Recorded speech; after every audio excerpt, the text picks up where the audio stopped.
बिस्मिल्लाहिर्रहमानिर्रहीम। अस्सलामु अलैकुम।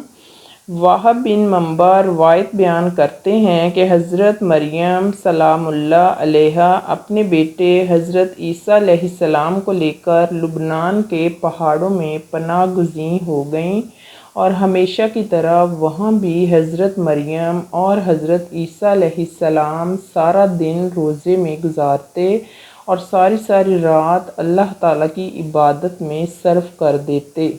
ये खाने और पीने में दरख्तों के पत्ते, फल और बारिश का पानी इस्तेमाल किया करते। ये सिलसिला कुछ सालों तक जारी रहा। एक दिन हज़रत ईसा अलैहिस्सलाम पहाड़ी से नीचे कुछ घास की तलाश में आए तो उस वक्त हज़रत मरियम अलैहिस्सलाम के पास हज़रत इज़रा अलैहिस्सलाम तशरीफ़ लाए और अर्ज़ करने लगे, ए रोज़े रखने वाली, अल्लाह ताला की बंदगी करने वाली मरियम, तुझ पर अल्लाह ताला की रहमत हो। फ़रिश्ते की आवाज़ सुनकर हज़रत मरियम अलैहिस्सलाम डर गईं। हज़रत मरियम अलैहिस्सलाम कांपने लगीं। आप अलैहिस्सलाम ने पूछा कि तुम कौन हो? तुमको देखकर मैं होशो हवास को बरकरार नहीं रख सकी। उस फरिश्ते ने मरियम अलैहिस्सलाम को कहा कि मैं छोटे और बड़ों पर रहम करने वाला नहीं हूँ। मैं अल्लाह ताला के हुक्म से रूह को कब्ज़ करता हूँ। हज़रत मरियम अलैहिस्सलाम ने पूछा कि तुम यहाँ क्या लेने आए हो? फरिश्ते ने कहा कि आप मौत के लिए तैयार हो जाएं, मुझे आपकी रूह कब्ज़ करने का हुक्म हुआ है। हज़रत मरियम अलैहिस्सलाम ने कहा कि मेरा बेटा ईसा पहाड़ी से नीचे गया हुआ है, मेरे बेटे को आ लेने दें, मैं उससे कुछ नसीहतें कर लूँ। इस पर मुल्कुल मौत ने कहा कि मुझे अल्लाह ताला की तरफ से ऐसी ताख़ीर करने का हुक्म नहीं है। मैं तो अल्लाह ताला की मर्ज़ी के बग़ैर मच्छर की जान भी कब्ज़ नहीं कर सकता।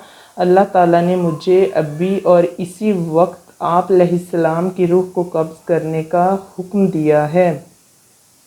मैं अल्लाह ताला के हुक्म को पूरा करने के लिए आप अलैहिस्सलाम के पास आया हूँ। हज़रत मरियम कहने लगीं, अगर मेरे मौला की रज़ा है तो मैं भी तैयार हूँ। चुनांचे हज़रत मरियम की रूह कब्ज़ कर ली गई, इस हाल में कि आप लकड़ी के तने से टेक लगाए हुए बैठी हैं।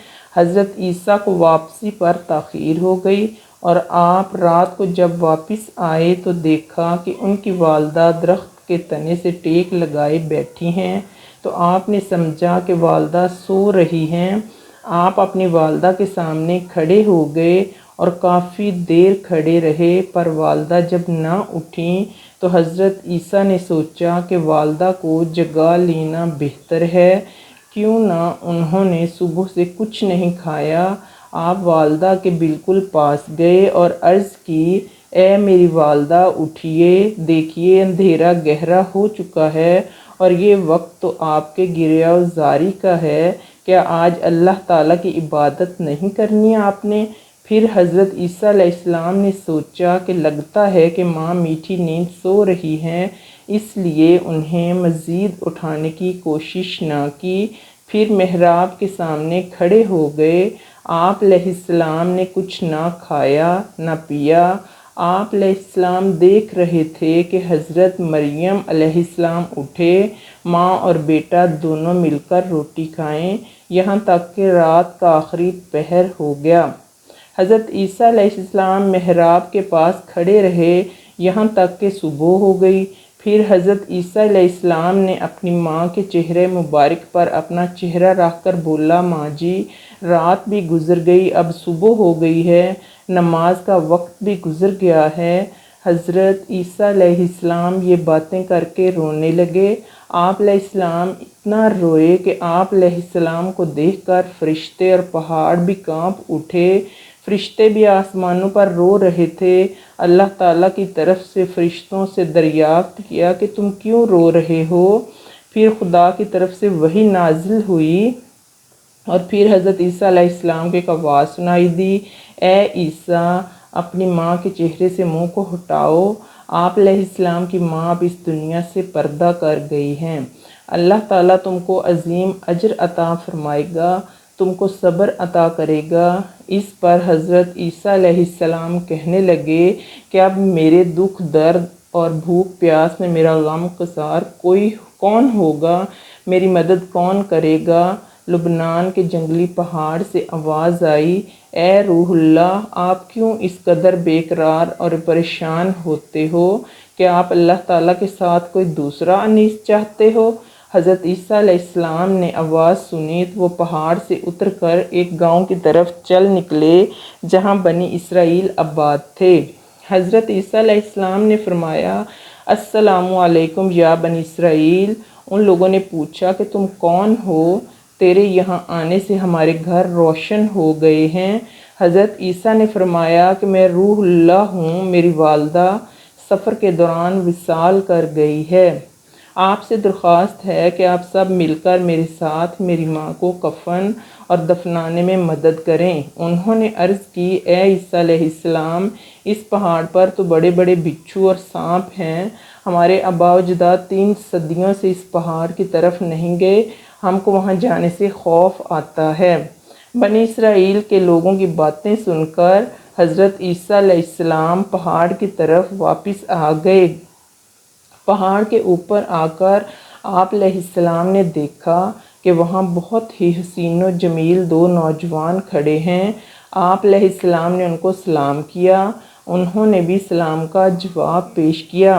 حضرت عیسیٰ علیہ السلام نے ان 2 نوجوانوں سے بھی یہی درخواست کی کہ میری ماں اس دنیا سے پردہ کر گئی ہے، کیا تم میری ماں کو دفنانے میں میری مدد کرو گے؟ ان دونوں میں سے ایک نے کہا کہ یہ نوجوان میکائیل علیہ السلام اور دوسرا اسرافیل ہیں، یہ لو اللہ تعالیٰ نے یہ کفن بھیجا ہے، تیری ماں کو غسل کروانے کے لیے جنت سے حوریں بھی اتر رہی ہیں۔ حضرت جبریل علیہ السلام نے حضرت مریم کی قبر کو کھودا، پھر حضرت مریم علیہ السلام کو قبر میں دفن کیا گیا۔ حضرت عیسیٰ علیہ السلام نے فرمایا کہ اللہ تعالیٰ میرے حال سے خوب واقف ہے۔ حضرت عیسیٰ علیہ السلام نے عرض کی، یا اللہ، میں ماں کے غم میں چور تھا، مجھے کسی بات کی سوجھ بوجھ نہیں تھی، اے اللہ مجھے اجازت دے کہ میں اپنی دفن شدہ ماں سے باتیں کر سکوں۔ پھر اللہ تعالیٰ کی طرف سے وحی نازل ہوئی حضرت عیسیٰ علیہ السلام کی طرف۔ پھر اللہ تعالیٰ نے حکم فرمایا کہ میں نے اس کو تیرے ساتھ باتیں کرنے کا حکم دے دیا ہے۔ پھر حضرت عیسیٰ علیہ السلام ماں کی قبر کے پاس آ کر پکارنے لگے، السلام علیکہ ماں جی۔ قبر سے آواز آئی، اے میرے بیٹے، کیا کہنا چاہتے ہو؟ حضرت عیسیٰ علیہ السلام نے اپنی ماں سے عرض کی، ماں جی، تم کو خدا کی طرف لوٹنا کیسا لگ رہا ہے؟ حضرت مریم علیہ السلام نے فرمایا کہ بیٹا، میں یہاں بہت ہی خوش ہوں، میں جہاں آئی ہوں یہ جگہ بہت ہی اچھی ہے۔ پھر فرمایا کہ اماں جان، آپ نے رب کو کیسا پایا ہے؟ حضرت مریم علیہ السلام نے جواب دیا کہ میرا رب مجھ سے بہت ہی خوش ہے، جس کی وجہ سے میں یہاں بہت ہی خوش اور راضی ہوں، میں نے اپنے رب کو ناراض نہیں پایا ہے۔ حضرت عیسیٰ علیہ السلام نے عرض کیا، اے میری ماں، آپ نے موت کو کیسا پایا؟ حضرت مریم علیہ السلام نے فرمایا کہ خدا کی قسم، جس نے تجھ کو نبی بنا کر اس دنیا میں بھیجا ہے، میرے حلق سے ابھی تک موت کی سختی نہیں گئی اور ملک الموت کی ہیبت ابھی تک میری نظروں کے سامنے ہے۔